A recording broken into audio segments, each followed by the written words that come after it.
சசிகலா தரப்பு வழக்கறிஞர் ராஜா செந்தூர் பாண்டியன் செய்தியாளர்களை சந்திக்கிறார். அது நேரடி காட்சிகள். திரு பெருமாள் சாமி அவர் முன்னாள் முதல்வர் ஜெயலலிதா அவருடைய தனி பாதுகாவல் அதிகாரி. அவருடைய முதல் விசாரணை மட்டும் எடுத்துக்கொள்ளப்பட்டது. அதன் பிறகு டிசி சுதாகர், திரு டாக்டர் சுதாகர் அவர் அந்த கோர்சல் எஸ்பியாக அந்த காலகட்டத்தில் இருந்தார். அதனால் அவருடைய விசாரணை முதல் விசாரணை மற்றும் குறுக்கு விசாரணை முடிக்கப்பட்டது. ஏற்கனவே டாக்டர் ஜே ராதாகிருஷ்ணன் சுகாதாரத்துறை செயலாளருடைய குறுக்கு விசாரணை ஒரு கட்டத்துக்கு நான் பண்ணியிருந்தேன். அதனால் மீதம் உள்ள கேள்விகளையும் கேட்டு என்னுடைய தரப்பிலே, அதாவது திருமதி வி.கே. சசிகலா அவர்கள் தரப்பிலே இன்றைக்கி நாங்கள் அதை கிராஸ் பண்ணி முடிச்சிட்டோம். இதில் டாக்டர் சுதாகர் அவர் சொன்னார் அப்படின்னா, அதாவது இந்த சிசிடிவி கேமரா சம்மந்தப்பட்ட விஷயங்கள் இருக்கிற காரணத்தினாலும் அப்போலோ சொல்லக்கூடிய கருத்துக்கள் காரணமாகவும் சரி, அதாவது ஆணையம் பல கேள்விகள் கேட்டுக்கிட்டு சிசிடிவி கேமரா இல்லைன்னு சொன்னதுனால நான் காவல்துறைக்கு கண்கள் தான் கேமரா அப்படிங்கிற அடிப்படையில் நீங்கள் சரியான கண்காணிப்பு கொடுத்தீங்களா? கொடுத்தோம். அந்த கண்காணிப்பு கொடுக்கப்பட்டதற்கு முழு பொறுப்பும் யாரு காரணம்? நான் தான் பொறுப்பு. மற்றும் 3 ஏஎஸ்பிகள் இருந்தார்கள், வீரப்பெருமாள் மற்றும் பெருமாள் சாமி மற்றும் ராஜா என்பவர் சொல்லி 3 பேர் சொன்னார். இப்போ அவங்க ரூம்ல இருந்து அங்கே வெளியே எப்பயாவது வெளியே வந்துட்டு போனாங்க அப்படின்னா உங்களுக்கு தெரியாம தான் இருக்குமா? கண்டிப்பாக எங்களுக்கு எல்லாமே தெரியும்.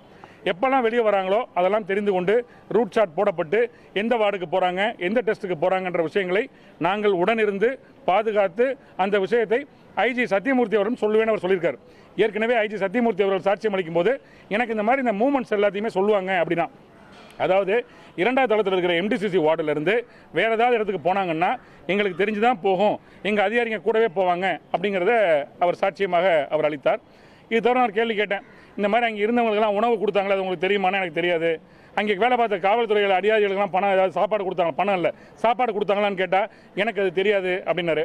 அதன் பிறகு பல கேள்விகளை அவரிடம் கேட்டு நான் கேட்டேன், இந்த மாதிரி நீங்கள் தானே திரு ஓபிஎஸ் அவர்களுக்கும் பாதுகாப்பு அதிகாரியாக நீங்கள் இருந்தீங்க, 5/12/2016 2/12/2017 வரைக்கும் இருந்தீங்க. ஆமாம். எப்பயாச்சும் திரு ஓபிஎஸ் அவர்கள் அம்மாவுடைய அந்த மருத்துவ சம்பந்தமான விஷயங்கள் குறித்து, சந்தேகங்கள் குறித்து உங்களிடம் ஏதாவது கேட்டாரா? நீங்கள் பர்சனல் செக்யூரிட்டி ஆஃபீஸர் இருக்கும்போது கேட்கும்போது என்னிடம் எதுவுமே அவர் கேட்கவில்லை அப்படின்னாரு. அதே போல் அவங்க ப்ரைவேட் வார்டுக்கு போகும்பொழுது அங்கே யார் யாரெல்லாம் பார்த்தாங்க அப்படின்னு சொல்லும்போது எனக்கு அந்த அமைச்சர்கள்லாம் இருந்தாங்க, பட் எனக்கு யாருன்னு தெரியல, தள்ளி இருந்து பார்த்துருக்கலாம், எனக்கு சரியாக தெரியாது அப்படின்னு சொன்னார். நான் அவர்கிட்ட இப்போ கேட்டேன், ஏப்ரல் மாதம் 2017 தண்டையார்பேட்டையில் தற்போதைய முதல்வர் திரு எடப்பாடி பழனிசாமி அவர்கள் ஒரு விழாவில் நலத்திட்ட விழாவில், அதாவது 69வது ஜெயலலிதா அவர்களுடைய பிறந்தநாள் விழா கொண்டாடப்பட்ட பொழுது அந்த விஷயத்தில் நீங்கள் பேசியிருக்க அவர் எடப்பாடி பழனிசாமி அவர்கள் பேசினார், நீங்கள் தான் அப்போ செக்யூரிட்டியாக இருந்திருக்கிறீங்க அப்படின்னா அந்த விழாவுக்கு போனது உண்மை அப்படின்னு சொன்னார். அந்த விழாவில் திரு எடப்பாடி பழனிசாமி அவர்கள் என்ன பேசின அந்த வீடியோ அப்படின்னா, அவர் சொல்வார், 2 மாத காலம் முதல்வராக இருந்த பன்னீர்செல்வம் அவர்களுக்கு இதை பற்றியெல்லாம் அப்போல்லாம் சந்தேகம் வரலையா, இப்போ தான் சந்தேகம் வருகிறதா? திமுகவோடு சேர்ந்து கொண்டு அவர் இந்த மாதிரி ஒரு நிலைப்பாடு எடுத்து வேண்டுமென்றே அம்மாவுடைய இயற்கை மரணத்தை கொச்சைப்படுத்துகிறான்னு சொன்ன வீடியோ, அதை பற்றி கேட்ட பொழுது அந்த விழா நடந்தது, அது என்ன பேசப்பட்டதுங்கிறது எனக்கு விவரங்கள் எனக்கு தெரியாதுன்னு சொல்லி அவர் சாட்சியம் அளித்தார். அவருடைய சாட்சியத்தின் வாயிலாக எங்களால் முழுவதுமாக அவர் நான் கேட்டேன், நீங்கள் ஸ்பெசிஃபிக்காக என்னைக்கு பார்த்தீங்க அவங்களன்னு கேட்கும்போது 22/9/2016 இரவு எனக்கு தகவல் வந்தவுடன் 15 நிமிடங்கள் நாங்கள் போயிட்டேன். அவங்க அப்போ கிரவுண்ட் ஃப்ளோரில் இருந்து செகண்ட் ஃப்ளோருக்கு போகும்போது நான் தள்ளி நின்று பார்த்தேன். அங்கிருந்த எல்லாருமே அரசு அலுவலர் வணக்கம் சொன்னாங்க. அவங்க போனாங்கன்றது முதல் முறையாகவும், அதன் பிறகு எப்பயாவது டெஸ்ட் எடுக்க போனாங்கன்ற போது நான் தூரத்தில் இருந்து பார்த்தேன். அப்போ வீரப்பெருமாளும் திரு பெருமாள் சாமியும் கூட இருந்தாங்க அப்படிங்கிறதையும், ட்ரைகாஸ்டமி சிகிச்சையின் போது கொண்டு வரப்படும் பொழுது நான் பார்த்தேங்கிறதையும், 19/11/2016 பிரைவேட் வார்டுக்கு போகும்போது வீல் சேரில் தள்ளிக்கிட்டு அம்மாவை கொண்டு போயிட்டு இருக்கும்பொழுது பிஎஸ்ஓ கொண்டு போகும்போது நான் பார்த்தேன் அப்படிங்கிற விஷயங்களை அவர் அறுதிட்டு சாட்சியம் அளித்தார். அதன் பிறகு டாக்டர் ராதாகிருஷ்ணன் அவர்கள், இப்போ அவரிடம் திரும்ப இதே கேள்வி தான் கேட்டேன், நீங்கள் ஏன் நீங்கள் ஆம்புலன்ஸ் கொடுக்கல? எஸ், இவங்க ஏற்கனவே ராமச்சந்திரா மெடிக்கல் காலேஜுக்கு ராமச்சந்திரா ஹாஸ்பிட்டலுக்கு ட்ரீட்மெண்ட் போனாங்க தெரியுமாண்ணா? 1 வருஷத்துக்கு முன்னாடி போனாங்க. ஏன் நீங்கள் காலைல 5 மணிக்கு லேட்டாக வந்தீங்க? தகவல் தெரிஞ்சு உடனே வர வேண்டாமா? ஒரு சுகாதாரத்துறை செயலாளர் நீங்கள் வர வேண்டாமான்னு கேட்டப்போ அவர் சொன்னார், அதாவது 1 வருஷத்துக்கு முன்னாடி ராமச்சந்திரா மருத்துவமனைக்கு அம்மா அவர்கள் போனாங்க, அங்கே அதிகாரிகள் வந்ததை யாரும் அவர் விரும்பவில்லைன்ற காரணத்தினால போயிட்டு உடனே வந்துட்டாங்க, அதனால் சாதாரணமாக இருக்குன்னு சொல்லிட்டு காலைல அவங்க டிஸ்சார்ஜ் ஆகலைன்னு தெரிஞ்சதுனால நான் இங்கே போனேன் அப்படின்னாரு. எத்தனை முறை சுமார் பார்த்துருப்பீங்கன்னு கேட்கும்போது 7-8 முறை அவர் பார்த்தேன், கண்ணாடி வழியாக பார்த்தேன் அப்படின்னு அவர் சொன்னார். அப்போ நான் கேட்டேன், இந்த ஆஃபீஸே பேரலாக இங்கே நடந்துச்சு, தமிழக அரசனுடைய அரசு செயலாளர்களும் சரி, காவல்துறை அதிகாரிகளும் சரி, எல்லாருமே இங்கே இருந்தாங்களே, என்னென்ன அறைகள் கொடுக்கப்பட்டதுன்னு சொல்லும்போது அவர் சொன்னார், காவல்துறை மற்றும் அரசு அலுவலர்கள், தலைமைச் செயலாளர், ஆலோசகர் மற்றும் கூடுதல் ஆலோசகர்கள், செயலாளர்கள் அனைவருக்கும் சேர்த்து மொத்தம் 10 அறைகள் அப்போலோவால் ஒதுக்கப்பட்டது. 2 அறைகள் அமைச்சர்கள் மற்றும் எம்எல்ஏக்கள் வந்தால் உட்கார்ந்து பேசுவதற்காக ஒரு அறை ஒதுக்கப்பட்டது. ஒரு அறை ஹெல்த் மினிஸ்டர் அவர் தனக்காக வைத்திருந்தார், அதாவது வருவது போவதற்காக வைத்திருந்தார் அப்படின்னு சொல்லி ஒரு கிட்டத்தட்ட ஒரு 13-14 ரூமுக்கு அவர் சொன்னார். இப்போ நான் கேட்டேன், இப்போ வந்து ஊடகங்களில் பல செய்திகள் வருகின்றன, உணவு கொடுத்தாங்க, பத்திரிகையாளர்களுக்கு கொடுத்தாங்க, காவல்துறையினருக்கு கொடுத்தாங்க, வந்த நபர்களுக்கு கொடுத்தாங்கன்னு சொன்னாங்கன்னு கேட்டபோது ஆமாம் அங்கே வந்தது அப்போலோ ஃபுட்டு கொடுத்தாங்க எனக்கு தெரியும்னு சொன்னார். ஏன்னா அந்த பல விமர்சனங்கள் இருக்கின்றனவா இல்லையாங்கிறதுக்கெல்லாம் தாண்டி நான் அதை கேட்கும் பொழுது ஆமாம் அப்படின்னு சொல்லி சொன்னார். அதே போல் 2 வீடியோ போட்டு காமிச்சேன் அவர்கிட்ட. 2 வீடியோ போட்டு காமிச்சு, ஒன்று தந்தி டிவியுடைய வீடியோ, இன்னொன்று புதிய தலைமுறையுடைய வீடியோ. புதிய தலைமுறை வீடியோவில் வந்து செல்லூர் ராஜா அவரிடம் வந்து ஒரு கேள்வி கேட்கப்படுகிறது.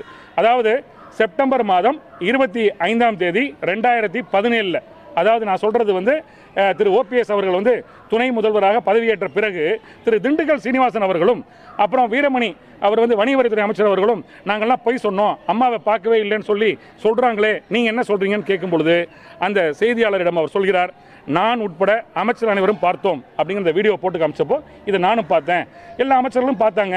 அதே போல் தந்தி டிவியில் வந்து திருமதி நிலோஃபர் கபில் அவங்க தொழிலாளர் துறை நலத்துறை அமைச்சரை வந்து ஒரு கேள்வி கேட்டு, நீங்கள் இந்த மாதிரி பல அமைச்சர்கள் மறுக்கிறாங்களே, பார்க்கலன்னு சொல்லி மாற்றி சொல்கிறாங்க, நீங்கள் பார்த்தீங்களான்னு கேட்கும் பொழுது அம்மாவை பிரைவேட் வார்டுக்கு மாற்றம் செய்யும் பொழுது நான் உட்பட ஒரு குரூப் ஆஃப் அமைச்சர்கள் பார்த்தோன்னு சொன்ன வீடியோவை போட்டு காமிச்சு கேட்டப்போ ஆமாம் இது வந்து நான் இதை பார்த்தேன், அந்த அமைச்சர்கள்லாம் தள்ளி நின்று இருந்தாங்க, இவங்கெல்லாம் பார்த்துருக்கலாம் அப்படிங்கிற விஷயத்தை அவர் சொன்னார். அதே போல் ஏன் ஆம்புலன்ஸ் வந்து அவங்களுக்கு வீட்டில் வைக்கலைங்கிறதுக்கும், ஏன் வந்து அரசு மருத்துவர்களை நீங்கள் முன்னே பரிந்துரை செய்யலைன்னு சொன்னதுக்கும் அது உரிய விளக்கங்களை அவர் சாட்சியமாக அளித்தார். அதே போல் தமிழகத்தை பொறுத்த வரைக்கும் முன்னோடி மாநிலமாக, குறிப்பாக சுகாதாரத்துறையை பொறுத்த வரைக்கும் நல்ல மருத்துவமனைகள், தரமான மருத்துவமனைகள் சர்வதேச தரத்தில் இருக்குது அப்படிங்கிறதையும், மெடிக்கல் டூரிசத்தில் தமிழகம் வந்து வளர்ந்து வருகிறது அப்படிங்கிற ஒரு அறிக்கையை சுமார் 28,000 கோடி ரூபாய் அளவுக்கு மத்திய அரசில் நிதி ஒதுக்கீடு பெற்ற ஒரு அறிக்கை, முதல்வருடைய அறிக்கையை காமிச்சு கேட்டப்போ ஆமாம் அவங்க ஒரு பெரிய விஷயம் வச்சுருந்தாங்க, ஒரு மருத்துவத்துறையின் மீது தமிழகத்தில் அவங்க பெரிய நம்பிக்கை வச்சுருந்தாங்கன்றதை சாட்சியம் அளித்தார். சரி, இப்போ அமைச்சர்கள் அனைவருமே பார்த்தாங்க அப்படின்னு சொல்லல, குறிப்பிட்ட அமைச்சர்கள் அந்த அறையிலேருந்து இன்னொரு அறைக்கு போகும்போது தான் பார்த்தாங்களா, கண்ணாடி வழியாக பார்த்தாங்க, இது குறித்து கேட்டீங்களா? அதாவது அவரை பொறுத்த வரைக்கும் பிரைவேட் வார்டு போகும்போது குரூப் ஆஃப் அமைச்சர்கள் நின்றுட்டு இருந்தாங்க, எனக்கு யாருன்னு பேர் தெரியாதுன்னு சொல்லும்போது தான் இந்த 2 வீடியோக்களை போட்டு காண்பித்து செய்தியாளருடைய கேள்வியையும் கேட்டு அவர் என்ன பதில் சொன்னாங்கன்றதை கேட்கும்போது ஆமாம் அவங்க பார்த்துருக்கலாம் அப்படின்னு சொன்னார். பெயரை கேட்டுவிட்டு சொல்லணுங்கிற அவசியம் இல்லை. இப்போ எந்த அமைச்சர் முன்னாடி வந்து நாங்களாம் பார்த்தோன்னு சொன்னாங்களோ அவங்கெல்லாம் இல்லைன்னு போய் சொல்லும்போது இருக்குங்கிறத சொல்கிறதுக்காகத்தான் அந்த வீடியோவை போட்டு காண்பித்து அதை ஆவணமாக பதிவு செய்து நான் கேள்வியாக கேட்டு பதில் வாங்கியிருக்கேன். அதாவது அவர் என்ன சொல்கிறாருன்னா, அவங்கள பொறுத்த வரைக்கும் அவங்க தன்னுடைய பிரைவசி என்பதை மிக நுணுக்கமாக பார்த்து கொண்டிருந்தார். தனக்கு என்ன மருத்துவ பிரச்சனை இருந்தது அப்படிங்கிறதே அவர் யார்ட்டையுமே சொல்ல விரும்பலை. நானும் வந்து பல முறை வந்து இதுக்கான விஷயங்கள்லாம் தெரிந்து கொள்ளும் பொழுது அவங்களுக்கு போயஸ் கார்டனில் போய் சிகிச்சை அளித்த மருத்துவர் டாக்டர் சாந்தாராம் மூலமாக ஏற்கனவே அவருக்கு டயபெட்டிக் பிரச்சனை இருக்கிறது, பிபி பிரச்சனை இருக்கிறது, தலை சுற்றல் பிரச்சனை இருக்கிறதுங்கிறதெல்லாம் தெரிஞ்சுக்கிட்டேன். அதுக்கு அவங்க ட்ரீட்மெண்ட்டில் தான் இருக்கிறாங்கன்றத போயஸ் கார்டனில் போய் ட்ரீட்மெண்ட் கொடுத்த டாக்டர் சாந்தாராம் மூலமாகவும், சாந்தாராம் வந்து தான் மட்டுமின்றி பிற மருத்துவர்களும் போயஸ் கார்டனுக்கு வரவழைக்கப்பட்டு ஜெயலலிதா அவர்கள் மருத்துவ ஆலோசனை, மருத்துவ சிகிச்சை பெற்று வருகிறார்கள் தெரிஞ்சுக்கிட்ட காரணத்தினால இருந்தேன்னாரு. ஏன் நீங்கள் வந்து இந்த ஆம்புலன்ஸ் நிப்பாட்டலன்னு கேட்கும்போது 21ஆம் தேதி செப்டம்பர் வந்து அங்கே வந்து 2 ட்ரஸ்ட்டு, எம்ஜிஆர் ஒரு ட்ரஸ்ட்டு மற்றும் அவங்களோட ட்ரஸ்ட்டின் காரணமாக வந்து மருத்துவக் கல்லூரிகளுக்கு புத்தகங்கள் கொடுக்கும் விழா ஒன்று நடைபெற்றது. அந்த விழாவில் கலந்துக்கிட்டாங்க. அதன் பிறகுதான் திரு மத்திய அமைச்சர் வெங்கையா நாயுடு கலந்து கொண்ட மெட்ரோ ரயில் திட்டத்துக்கான விழாவுக்கு போனாங்க.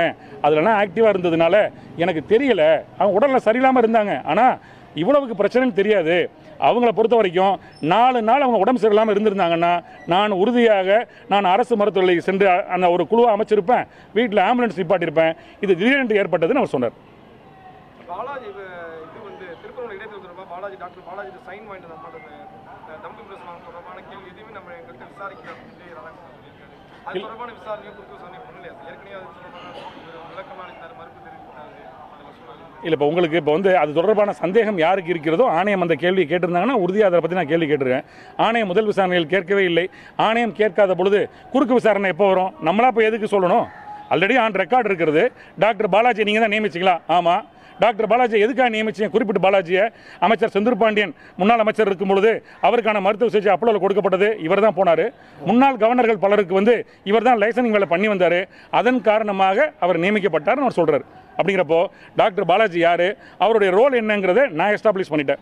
ஒருவேளை ஆணையத்துக்கு அதுக்கான சந்தேகம் கேட்டிருந்தால் அதில் உள்ள தெளிவை நான் உறுதியாக வந்து வெளிப்படுத்தியிருப்பேன். இந்த சிசிடிவி காட்சி நிறுத்தப்பட்டதில் முக்கியமாக வந்து ஐஜி சத்தியமூர்த்தி, அதுக்கப்புறம் வீரப்பெருமாள், பெருமாள் சாமி, இப்போ 3 பேருமே ஆஜராகி கொடுத்துருக்காங்க. முடிவாக என்ன சொல்கிறாங்க? யார் நிறுத்த சொன்னாங்க, இல்லை தானாக தான் நிறுத்த சொன்னாங்களா? இல்லை, இப்போ அதை பொறுத்த வரைக்கும் அதுக்கான கேள்வியை பொறுத்த வரைக்கும் ஆணையம் கேட்குது, நாங்கள் நிறுத்தலைன்னு சொல்லிட்டாங்க. அப்போலோ தரப்புன தான் அது கேள்வி கேட்குறாங்க. ஏன்னா திருமதி வி.கே. சசிகலா அவர்களுக்கு அதை பற்றி சம்மந்தமே கிடையாது. என்னை பொறுத்த வரைக்கும் அப்போலோ இல்லைன்னு சொல்கிறதுனால ஜெயலலிதா அவர்கள் வந்து அப்போலோவில் அட்மிட் ஆகலைன்னு ஆகிடாது. அதே போல் ஒவ்வொரு வார்டுக்கும் அவங்க போகும்போது தனி பாதுகாவல் அதிகாரிகள் யாரெல்லாம் சிசிடிவி கேமரா வந்து நாங்கள் நினைக்க உத்தரவிடவில்லைன்னு சொன்னாங்களோ அவங்களாம் தெளிவாக சொல்கிறாங்க.